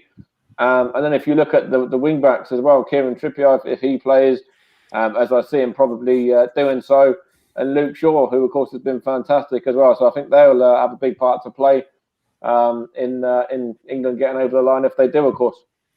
Yeah, absolutely. I mean, obviously you've spoken about the fullbacks there, Russ. I mean, spoken about the midfield, but in terms of both sets of strikers up front, they both certainly know where the back of the net is. Do you almost maybe feel as though that it might come down to the fact that both sides give the strikers the chances? Because we've seen, during the tournament at times, both sides haven't really given the strikers chances, but then at times they have done that. With Immobile, it was at the start of the tournament. With Harry Kane, it's towards the latter end of the tournament, isn't it? So do you almost maybe feel as though that the creative side of both teams really has to shine through during the game tomorrow? And is it going to be a case of which one shines better than the other? Yes, it could be, Matt. I think at the moment, I saw, obviously you did cover the Italy game against Spain on Tuesday night alongside Nicholas as well. And with Italy in that game, towards the latter stages of the match, prior to it going to extra time, they were tiring out. The players began to be tired, feel a bit leggy, run themselves into the ground towards the end. Whereas when you've watched England, no matter how many minutes are played in a game, whether it's 96, 97 or even 120 like you were against Denmark, England don't seem to run out of steam, and it could potentially be down to who's going to be who's the fittest come the end of the game. Matt, it could be down to that. It could be down to the end of who's going to be the fittest side. And if you look at the squad, England against Denmark, we only used one sub, where Denmark used all five towards the end of the 90 minutes, and then down to the 90, and then they had made one sub in extra time, so used all their lot of six. We still had players fresh. Depends how the managers do it. Say if England only used one sub in the 90 minutes, and then see how it's going, and if it needs to be made change again towards the end, and then if you see who's going to be the better, if you look at how it's going, see who's going to be on top. And I think, as you mentioned about which service the strikers are going to get, I think if you look at the early part, Kane wasn't getting the service as much. We were trying to get Sterling to get the goals, whereas Italy were trying to get Immobile the goals early on in the tournament. Whereas now, England, yes, Kane's getting a few goals now. Sterling's still chipping in with a few, even as well. Whereas Italy, their midfield, they're not relying on the main striker. Now they've got other players chipping in with goals. Whereas early on, they were just Immobile chipping in. Whereas England had goals from all over the place, mainly Sterling in the knockouts, and in other games Sterling were getting involved, other players were getting involved. Whereas Italy had only had Immobile getting the goals early part of the tournament. Whereas now the other players are chipping in, so it could be go down to that as well, Matt. It could be down to the service, plus also which other players step up to the plate and has a good final and see whoever's got the shooting boots on the day. And winning, but I'm still going for the team that I said at the beginning of the tournament. I said it from the podcast before the tournament started. He will come in home, and he will come home tomorrow. Very, very good point indeed. Asail Camp Post. I think I'm pronouncing that right. If I am not, I do apologise. He said, good the fact that England's 2 goals against Denmark came from Danish errors play a role against England's attacks. Psychology. Cheers from USA. So thank you for that comment. Asail. Remember, of course, we are on the Commentary Hub's YouTube channels, both the Commentary Hub's main channel and the Commentary Hub 2. We're on Mike Harneman's personal YouTube, JB Sports, the Commentary Hub on Periscope, JDAC Football on Periscope, Russ Vernon's Twitch, and the Commentary Live Twitch. I think we've covered everything in terms of where the game could be won and lost and what you expect from both England and Italy tomorrow. And now we move on to what our team of the Euros will be. And of course, it's going to get our pundits' brains working even more so they've had a little bit of time to think, of course, how this is going to work. We're going to use each of our pundits and they're going to take it in turns to determine an 11 and the manager who is the best players from Euro 2020. Of course, we've got Nicholas who's going to bring you the goalkeeper. Russ Vernon will bring you the right back. We've got at the heart of the defence, Barry and Jack picking our 2 centre backs. And of course, at the left back position, Mike Arneman will be picking that. We've got the 3 in the midfield of John, Russ and Nicholas. They'll each be picking a man each. And the wingers, Jack and Barry, will both be deciding that. And then Mike will decide the striker. And then John Kane gets to decide who's the gaffer of this elite 11 that, of course, we have chosen from the Commentary Hub. So we will get started with that. And of course, you might have heard we had a little guest in the background as well, meowing away in John Kane's camera. So no apologies. I think it's very, very nice. Got a little mascot involved for the third and final podcast. So let's do our team of the Euros. We have concluded off before we started in a 4-3-3 formation. So let's start with goalkeeper then. Nicholas, of course, you're deciding that. There's certainly 4 names for me that spring to mind. Gianluigi Donnarumma, Jordan Pickford, Kasper Schmeichel and Jan Sommer have been the ones who've been standouts for me. Who is going to be the goalkeeper of this elite Commentary Hub 11 that we are going to decide upon? I'm going to go for Jordan Pickford. Jordan Pickford in goal. Okay. Yeah. What's your reasons for picking Jordan Pickford then, Nicholas? Reason being was that he kept the clean sheets for England for such a long time throughout the tournament, right up to the semi-finals. And he also managed to pull off some crucial saves for England when a formidable player on an opposition team was menacing in front of goals. Pickford's certainly one of the cogs in the England machine to send them through to the final. Absolutely right. Of course, do feel free to comment if you're watching on the various sort of outlets that we are streaming this podcast on. Of course, who do you think should make your team? Who have we not picked out from the list that should have got an honourable mention? There is a few names, of course, that we did receive from just before we did come on air to do this podcast. Of course, do put predictions in. Who you think might start for England? Who you think might start for Italy tomorrow? How do you think the game will be won and lost? We'd love to know your thoughts on the third and final podcast of Euro 2020.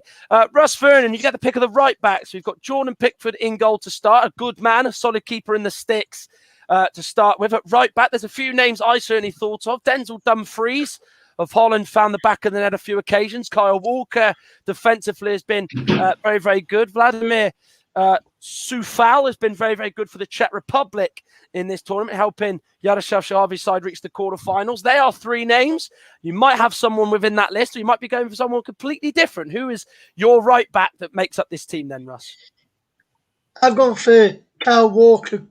And the reason behind that, not just because of his defensive work, he can get forward as well and can put balls into the box. And also when we lose possession and say the centre-backs get caught out of the back, he can get back and get back in. And I'm not going to call him what my dad called him the other day, which you may have heard me mention at half time, but if not, I will mention what he called him.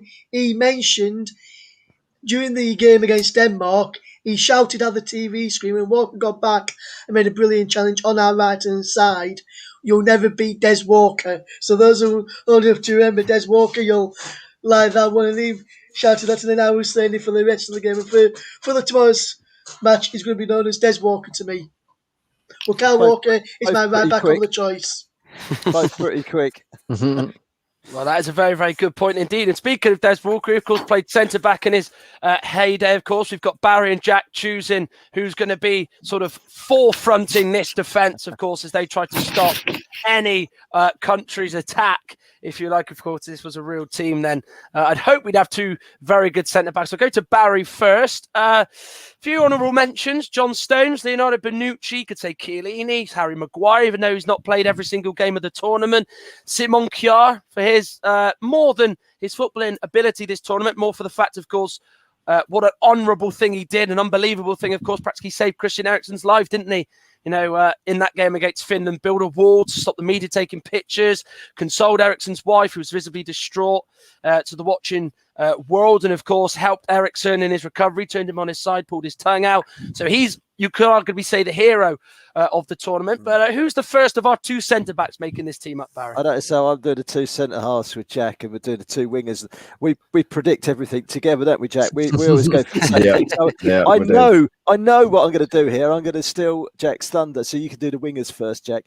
For me, you know, being an old boy, I love Giorgio Chiellini, and I think what he's done and the way he's defended, the way he goes around celebrating every challenge, every block. I think he epitomises, you know, what Italy are all about. He's a winner. If I open a nightclub tomorrow, I'd want Chiellini and Bonucci on my door. They'd be on my door. No one would be getting in. There'd be no trouble at all. You know what I mean? Jack Grealish would be behind the bar. Sorry. That would be some nightclub. But listen, he's a great guy to have at the back there. For me, love him. 37 next month. He's nearly as old as me. Love him. And I know what Jack's going to say now. Go on, Jack. Well, I was actually going to go for Maguire and Kjaer, to be fair. They were my two. So I'm going. Our relationship's gone. Yeah. Sorry, Barry. So we'll go for, if he's gone for Chiellini, I'll go for Simon Kjaer.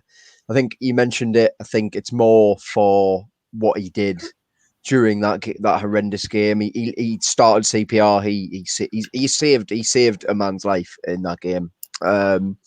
And the way he dealt with his wife and the way he blocked off, you know, from the wall, etc. It was just, and the fact that he then came out and led his team out in that game later on. I know they lost in the end, but he was obviously the one who decided to, you know, obviously speaking to Eriksen, decided that they wanted to carry on. And then since then, he was an absolute rock in every single game. I thought he was in their back three, so dominant, such a brilliant leader.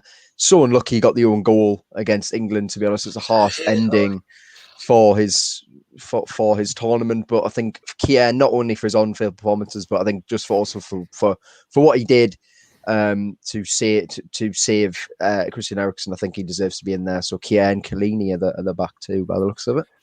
Yeah, I don't think I'm not trying to discredit Simon Kjaer for his footballing ability, because he has been a real stalwart at the back for Denmark. I will just try and add that. But of course, I think what he did for Christian Eriksen probably stands out more for the fact of what he did on the pitch. But of course, he helped Denmark reach the last four of Euro 2020. Of course, the furthest they'd reached since they've won it in Euro 1992. Matt, just to say that, you know, saving a man's life, you know, heaven forbid if the worst happened, this tournament would have been flat, wouldn't it? Without 100%. with the worst thing happening, you know. I genuinely think they might have cancelled it. In my opinion, I think so. Yeah, I think they would have cancelled it. It would never have been the tournament. So he's not just saved a man's life. I think he's carried this tournament on single-handedly. He has. What he's done. He deserves absolute top credit, and that's what he's getting. Well, he deserves some sort of recognition from apart from being in our team of the tournament, doesn't he? I mean, whether it's some UEFA award or the FIFA Fair Play Award, something to deserve so much credit for what he did. His quick thinking has essentially saved a man's life, as we've alluded to. So just to recap so far, we've got Jordan Pickford in goal, chosen by Nicholas. We've got Kyle Walker at right back, chosen by Russ. Giorgio Chiellini chosen by Barry, and the other centre-back to make up this team is Simon Kjær. There's a bit of a fearsome team going around here. We've got a left-back choice now, which Mike Harneman is going to do. You can see the tick at the bottom what our team is at the moment. Honourable mentions again, Leonardo Spinazzola, of course, who's been a key man for Italy and them reaching the final. Did play the semi-final, won't play the final tomorrow. Joachim Mæhle has been impressive for Denmark at left wing-back. Luke Shaw, as much as anything else, has been just as good for England. Out of those three, you might even pick someone else. Who is your man to make up being the left-back for our team then, Mike? This is a really difficult one because I actually could, I could argue for any of them, really. I'm going to give it to Luke Shaw. As I mentioned earlier, I think that he's probably one of the first couple of names on the team sheet now when, he's come in. He didn't play the first game or two for England, but then on the back of that, he come in and he's been really, really solid and really, really good. So, yeah, Luke Shaw will be my left back. So Luke Shaw makes the left back up in this team. We've got now a three-man midfield. So we've got our best three on the case in John, Russ and Nicholas. Whatever sort of role you play in the midfield as a three is very interesting to see. I think that would be an awesome three in the middle. Of course, should ever the commentary hub make a 11-a-side team or a 7-a-side team or whatever. I mean, there's a shake of the head from Jack Cunningham. I don't think that's ever going to be happening anytime soon. So I'm going to go to Nicholas first, of course. Now, there is a lot of choices you could pick for central midfielders. Some names that really do crop up. Jorginho, as we've mentioned. Jorginho Wijnaldum had a really good tournament for the Dutch. He contributed with a few goals. I think it was 3 in total. The young Spanish midfielder, Pedri, what a tournament he had. Really came to the light of everybody outside Spain. Kevin De Bruyne had a good tournament. Calvin Phillips of England. Paul Pogba shone for France, of course, in their 4 games they played at Euro 2020. So, Nicholas, who is the first of the trio that we're going to go with in the middle of the park then? I'm going to pick Kevin De Bruyne for Belgium. Okay, Kevin De Bruyne. Obviously, with De Bruyne in particular, he didn't start the tournament. He was injured, given, of course, feeling the effects of that Champions League final injury of Antonio Rudiger. But I think he showed in the tournament against Denmark in particular, and at times particularly in that Denmark game, he was a real shining light for Denmark, wasn't he? For Belgium, sorry. That's right, yeah. Despite missing the early part of the tournament with his injury, he came back strong, and but who knows what might have happened had he not been injured and started the whole tournament. Belgium could have actually gone further. Yeah, absolutely. He got a way up as well. Of course, he did get an injury in that Portugal game in which he had to go off very early on in the second half, but unfortunately his team would be knocked out the quarter-final stage by the Azzurri in Italy. Let's go to John Kane to talk about his next midfielder. He might be going for someone completely different, or he might go for one of the players I've just mentioned. So John Kane, who's going to make up the second part of this 3-man wall in the middle of the park. Yes, like you mentioned, it's very, very hard, isn't it? Because there's been so many talents out in this tournament, and it's very, very hard to pick. But one of the must players that I've actually hardly been mentioned is Brozovic, from the Croatian player. He's been absolutely fantastic. If you actually watch him against England in all the games, he's more or less, you can see him. He's the player who's controlling the Croatian team, and you can see that when Modric is not doing his job, Brozovic is there behind him doing it. And Modric is going to be his last tournament, but you can see Brozovic is the one who's going to take over that midfield of Croatia. And you look at Brozovic as well. I mean, obviously it's not in this tournament, but he actually was one of the main players for Inter Milan to win the Italian league as well. And his presence was as important as Croatia's advance. Obviously, it needs a whole team to be good, not just one or two players. But you cannot single out a player who's actually been very good for his team, even though they haven't got to the later stages. Absolutely. I mean, obviously, way up as well with Croatia. Ivan Rakitic, who'd retired shortly after their World Cup final appearance. Luka Modric, of course, in his last tournament. They need someone they can rely upon after Modric retires. Marcelo Brozovic could be the man. So that is a very surprise announcement in the team, but certainly does justify his case, I think is fair to say. Let's go to Russ now, who's going to make up the latter part of this 3-man midfield. De Bruyne and Brozovic are the two already in there. We've got Luke Shaw, Kjær, Chiellini and Walker as the back four. Pickford in goal. I think I know who this is going to be. I think I could put my house on it who this is actually going to be. But who's going to be the third man in the midfield then, Russ? And keep it short as well. Well, for me, one of the three I picked is already in this side. For me, it's going to be two of one who's in the final of now, and for me, I'll probably go for Jorginho. Oh, wow. Oh, That was a real surprise. Ooh. Maybe I should have kept my mouth shut and he would have said it nice. anyway. He's throwing everyone. We've got Rushborough in the curveballs as well now. That was a real surprise. But what makes you think Jorginho would be in this team then, Russ? I think he can get he's got Brozovic who can be the holding midfielder, which I know Jorginho has played there as well, and the other choice would have been Phillips, who would play the Brozovic role. So we've already got a holding midfielder. Jorginho under Thomas Tuchel at Chelsea and what he's done in Italy's been a big favourite forward, so he can partner De Bruyne in the attacking sense and then get back and help out at the back with Brozovic. So I think can get forward and can get back quick. I think that's one of the main reasons why. I think if England, like I mentioned earlier, if England can stop him from playing, we've got a good chance. But if he can plays his good normal game that he plays for the club side and what he's done for Italy so far, Italy may win it if he has a very good game. But I think he, for his defensive and attacking prowess, should be in the team for me.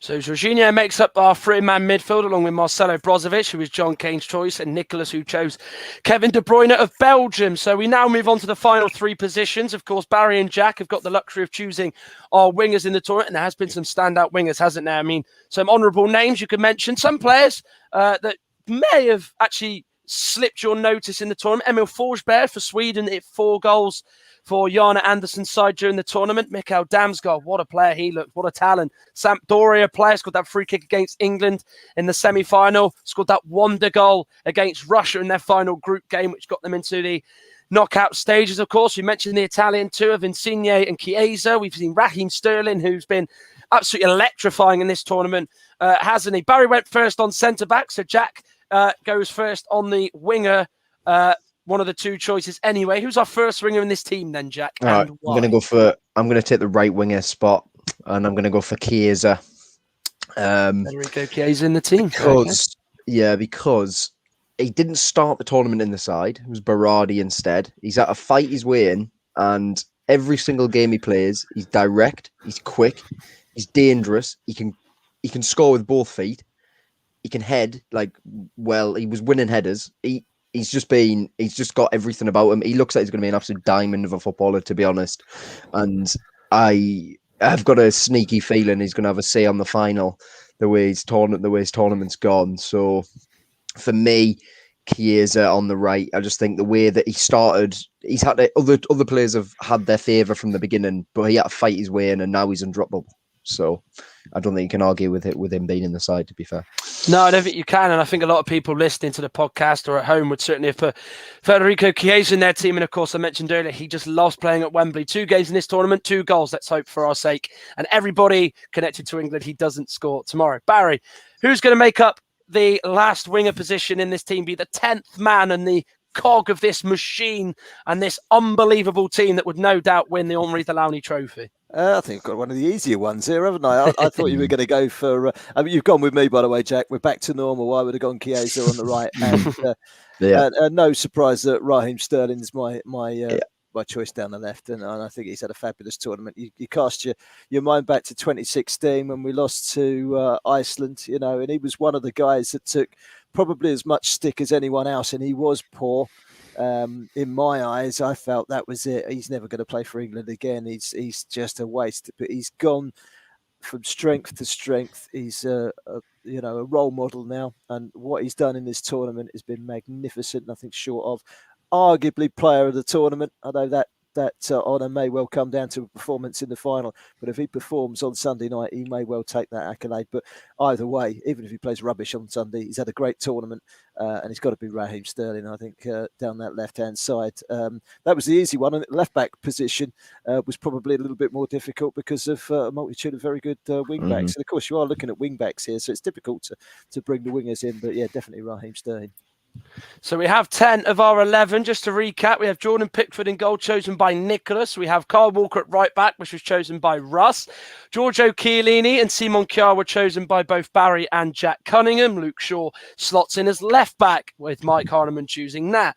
Kevin De Bruyne was one of our three-man midfield. Nicholas was in position to choose that. Marcelo Brozovic, a real surprise choice to go in the middle of the park, but certainly a lot of justification based off that. John Kane was our man choosing that, and then Russ chose the Italian maestro. Jorginho has been a real key influence for the Azzurri in this tournament. And then Barry and Jack were both choosing the wingers. Federico Chiesa was Jack's choice, and Barry chose Raheem Sterling. Mike Harneman gets to choose who our number 9 will be, or number 10, whoever you like to see them play. Of course, there's some honourable mentions you can mention. Karim Benzema, a lot of people didn't forget how well he did in this tournament. 4 goals for him, 2 against Portugal, of course, and he found the back of the net against Switzerland twice as well. Harry Kane could get top goal scorer like he did at the World Cup 3 years ago. He's got 4. Kasper Dolberg for Denmark hit 3. Lukaku found the back of the net 3 times, as Cristiano Ronaldo got 5. Of course, surpassed the previous record and being the European Championship record goal scorer. And Patrick Schick is currently the joint top scorer as well on 5 from the Czech Republic. He was vital for Yaroslav Shohavi's side as they reached the quarterfinals. So, Mike, who is going to be up front in our team? So, for me, I've gone with Kasper Dolberg.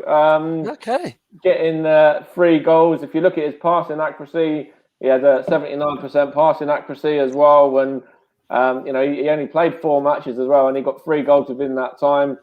Of course, scoring in the quarterfinal as well, what turned out to be the winning goal in the end. So he can get in there alongside, of course, the fellow Dane, Simon Kjaer, who's already in there as well. So that could be another one that obviously he can know about as well. And obviously, no, John, it isn't just I couldn't put Harry Kane. Certainly no Arsenal or Tottenham allegiances here, but you've got to weigh into the fact as well, Kasper Dolberg probably deserve a bit of recognition given the fact he's had a pretty poor couple of seasons with Nice in France, and the Euros have pretty much propelled him. Scored against Wales, scored quite a good goal if I remember rightly in Amsterdam, and of course scored twice. Scored against Czech Republic as well in Baku last Saturday in their quarterfinal win over the Czech Republic. We now need a gaffer for this team. We need to find the man who's going to get the best out of these group of players, of course.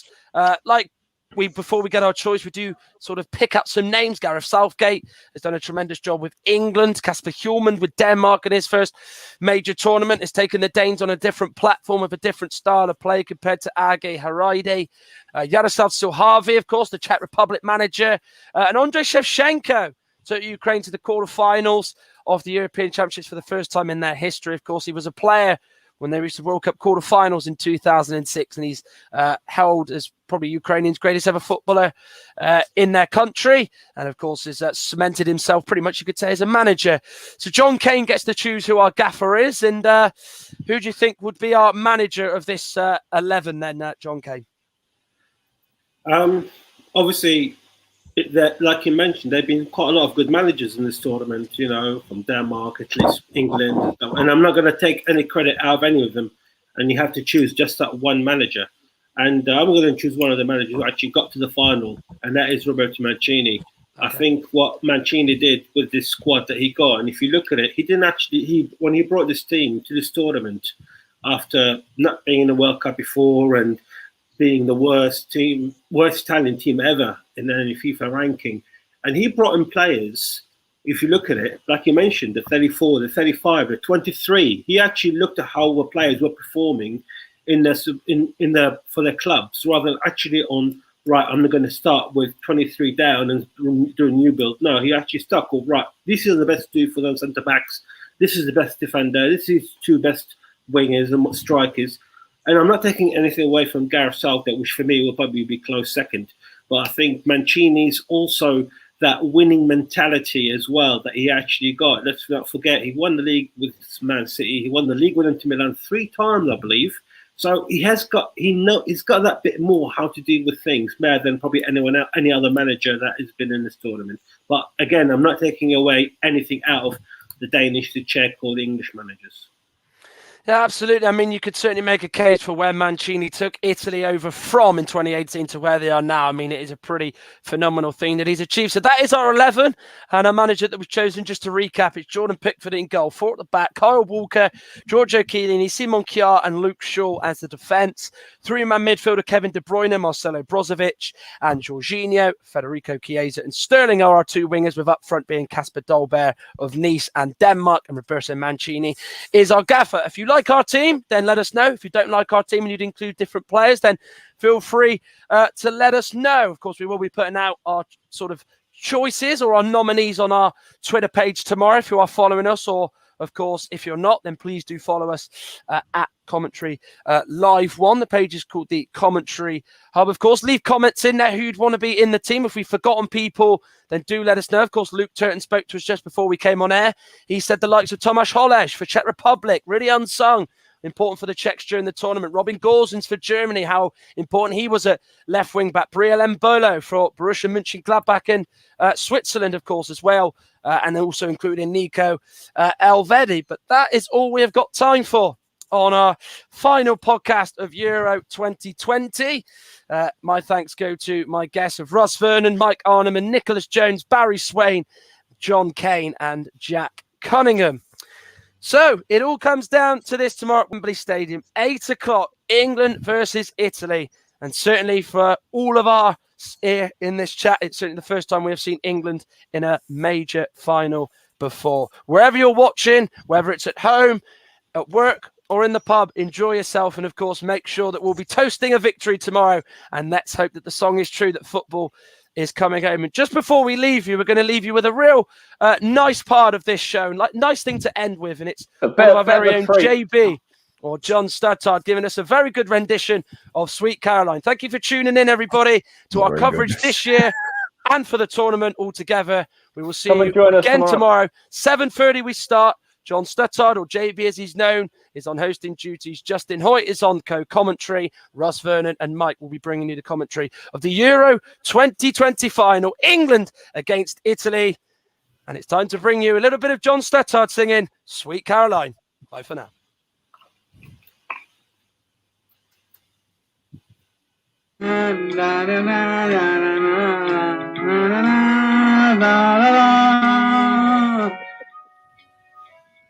Where it began, I can't begin to knowing, but then I know it's growing strong. Woo! Was in the spring, as became the summer, who would have believed you come along?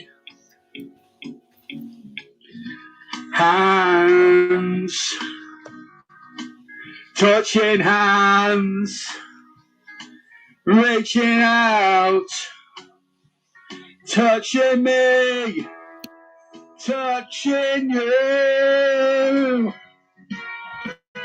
Sweet Caroline, ba ba ba bum. Good times never seem so good, so good, so good, so good. Now I've been inclined.